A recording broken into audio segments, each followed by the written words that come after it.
Hello दोस्तों and my dear student, मैं प्रदीप कुमार निरंजन स्वागत करता हूं mechanical engineering solution by Pradeep Niranjan. In this video we are discussing very important multiple choice question of refrigeration and air conditioning. This is the subject of the mechanical engineering.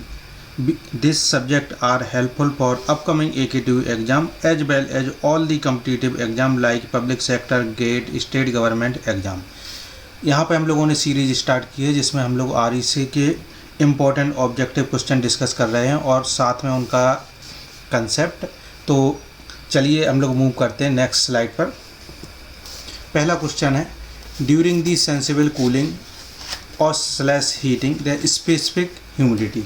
ये दो question है, दो question को एक ही क्वेश्चन में इनका same answer है.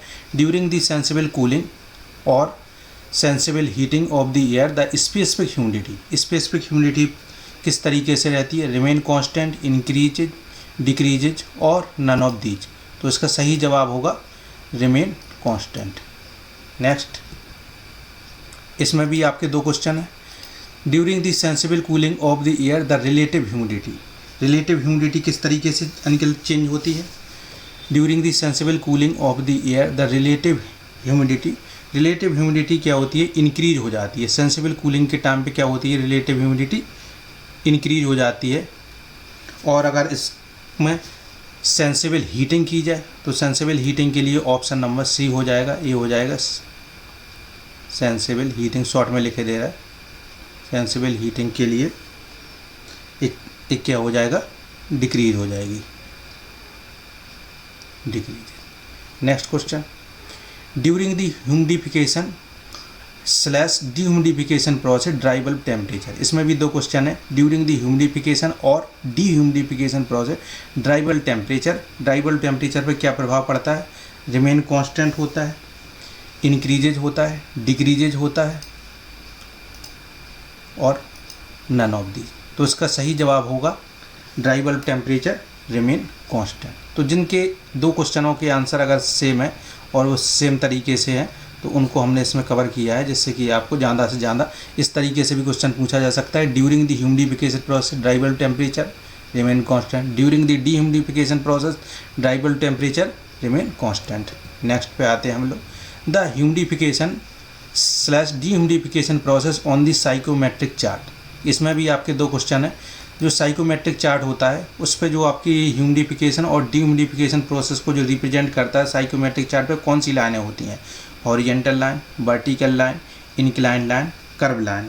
तो इसका जो सही जवाब होगा आपका option number B, vertical line. Next, sensible heat factor is given by. Sensible heat factor क्या होगा? सेंसिबल हीट डिवाइडेड बाई, यहाँ पे इनके फुल फॉर्म लिखे हैं. SH को डिनोट किया है सेंसिबल हीट से, LH को डिनोट किया है लेटेंट हीट से. तो इसका सही जवाब होगा sensible heat divided by sensible heat plus latent heat. या इस तरीके से भी लिखा होगा sensible heat divide by total heat. तो option number A the right answer. Next, effectual database question है जिसमें आपको सिर्फ ये फॉर्मूले वगैरह याद करने हैं इस तरीके से. चलिए नेक्स्ट चलते हैं. The process generally use in the summer air conditioning cool and dehumidify the air is called. जो आपकी AC होती है, ठीक, गर्मियों में AC चलाते हैं तो वो क्या करती है? आपकी कूलिंग करती है और साथ में डीह्यूमिडिफिकेशन करती है. तो ये प्रोसेस आपकी क्या कहलाती है? ऑप्शन है humidification process, dehumidification process, heating and humidification process, cooling and dehumidification process. तो इसका सही जवाब होगा आपका option number D the right answer, cooling and dehumidification. Next, अभी उसी का अपोजिट है क्वेश्चन नंबर 6 का. The process generally use in winter air conditioning. Winter air conditioning में क्या होता है? To warm and humidify. गर्म करता है साथ में ह्यूमिडिफाई भी करता है. The air is called humidification, dehumidification, heating and humidification, cooling and dehumidification. तो इसका सही जवाब होगा आपका हीटिंग एंड ह्यूमिडिफिकेशन. साथ में हीटिंग भी करता है और ह्यूमिडिफिकेशन भी होता है जो विंटर में यूज की जाती है, सर्दियों के टाइम पे. चलिए next, in the spray washing system in the spray washing system, if the temperature of the water is higher than the dry bulb temperature of the entering air then the air is, air पे क्या effect होगा, heated and dehumidified, heated and humidify, cooled and humidified, cooled and डिह्यूमिडिफाई।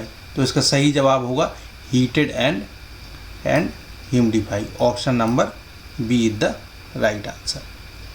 Next, a human body feels comfortable when the heat produced by the metabolism of human body is equal to, कोई भी human body है वो कब आपकी comfortable feel करेगी, जब उसकी metabolism, जिसकी बॉडी के द्वारा जो हीट प्रोड्यूस की जा रही है वो heat dissipate to the surrounding में पूरी की पूरी चली जाए, heat stored in the body में स्टोर हो जाए, या sum of the heat A and B, जो ऑप्शन ए और बी की बात में क्या बात की जा रही है, difference of the body A and B.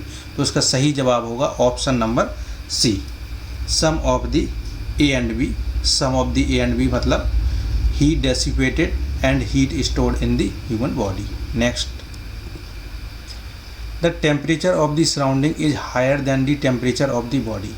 जैसा आपकी समर के टाइम पे होता है कि सराउंडिंग का टेम्परेचर जो होता है हायर होता है then the temperature of the body, then the heat loss by the convection, और कन्वेक्शन के थ्रू जो हीट लॉस हो रही है from the body to the surrounding, human body से सराउंडिंग की तरफ, वो पॉजिटिव होगी, निगेटिव होगी, जीरो होगी, नन ऑफ दी।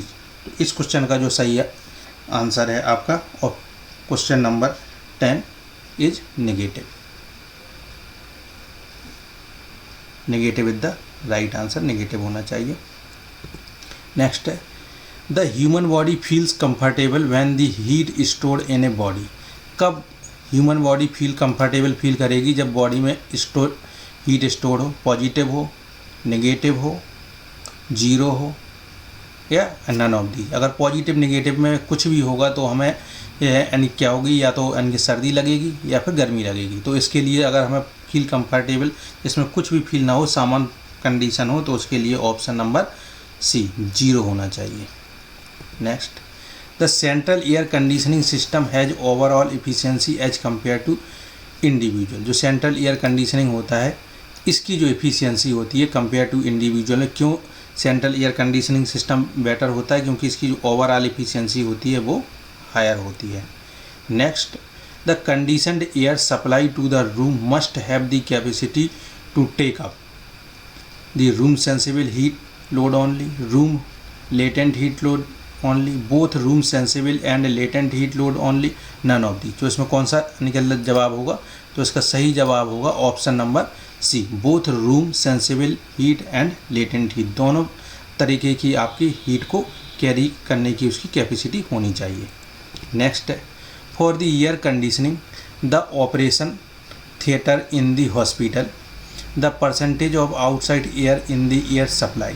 जो ऑपरेशन थिएटर है आपका हॉस्पिटल में, ठीक, अगर उसमें एयर कंडीशनिंग सिस्टम लगा है तो उसमें आउटसाइड जो एयर की जो एयर सप्लाई हो रही है तो कितने परसेंट में होनी चाहिए, 0, 20, 50 एंड 100। तो इसका सही जवाब है आपका 100% आपकी सप्लाई होनी चाहिए। नेक्स्ट है आपका, most commonly use method for the design of the duct size. Duct size की डिजाइन करने के लिए कौन सा मेथड यूज किया जाता है, velocity reduction method, equal fraction method, static regain method, dual और डबल मेथड। तो इसका सही ऑप्शन है option number C, static regain method. तो आपको हमारा ये प्रयास कैसा लगा आप हमें ज़रूर बताइए, लाइक करिए, शेयर करिए, और इसके रिवीजन के लिए आप PDF डाउनलोड कर सकते हैं जो कि डिस्क्रिप्शन में लिंक अवेलेबल है। आप चैनल को सब्सक्राइब करके नोटिफिकेशन का बेल आइकन ऑन कर लीजिए, जिससे कोई भी हमारा वीडियो आए वो आपको तुरंत मिल जाए।